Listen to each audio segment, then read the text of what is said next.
passed from one person to another. He called on leaders around the world to coordinate messages and efforts to stop the spread of the virus. Well, our Nick Mantis joins us now with a look at sports. And Nick, there was a chance to make history in the capital city tonight. Yeah, Shamir, the Lansing Common Football Club had a league championship on the line tonight, and we have full coverage you do not want to miss. Plus, the Detroit Lions were back at home at Comerica Park, but it was the Minnesota Twins who were kicking their feet up and getting comfortable. We're going to show you why when we come back.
This is the 6 Sports Desk.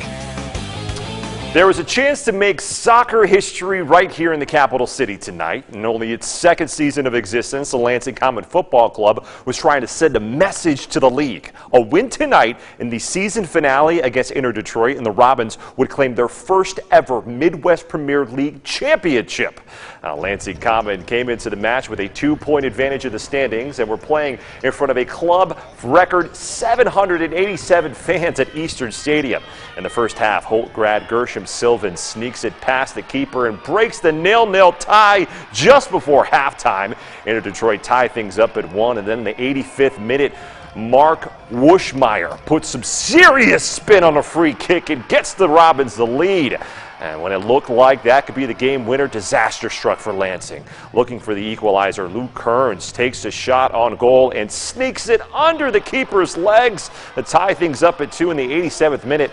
9 minutes were given of extra time, and just 2 minutes in, Giovanni Cavelli gets it past the defense and fires home the go-ahead goal as Inter Detroit takes down Lansing Common 3-2 to win the Midwest Premier League Championship. And for the Robins, it's a tough pill to swallow considering how close they were to making history. We did such a great job, right, of sustaining and defending in those areas. It's just disappointing, certainly, to end this way, but you know, we'll remember it next year. It's going to sting for a while, and guys are going to now go off and play their college careers, and when we reconvene, I can assure you that it'll be something that serves as motivation going forward.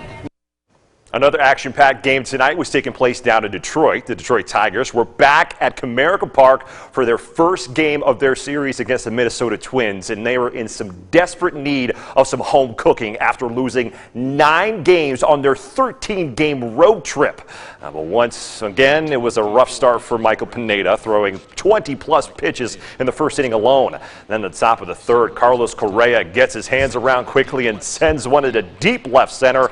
Bye-bye baseball.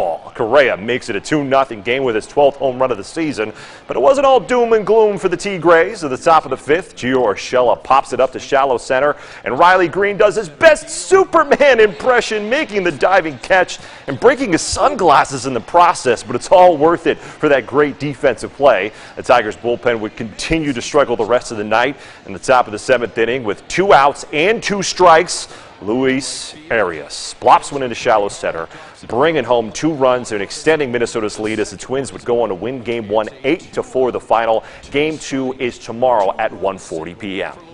Well, speaking of Detroit pro teams, the Detroit Lions have made some moves this offseason to bring in some talented offensive weapons. And today, they announced that former Ohio State quarterback J.T. Barrett will now be a member of the Lions coaching staff as an offensive assistant. But you might be thinking, what is an offensive assistant? Well, the responsibilities of an offensive assistant include helping in the day-to-day activities while also being a strategic mind that can help make the game plan each week.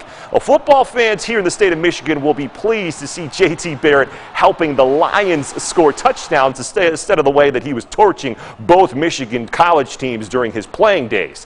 One of J.T.'s bosses, the new Lions offensive coordinator Ben Johnson, was a tight ends coach last year, and he's never been an offensive coordinator in the NFL.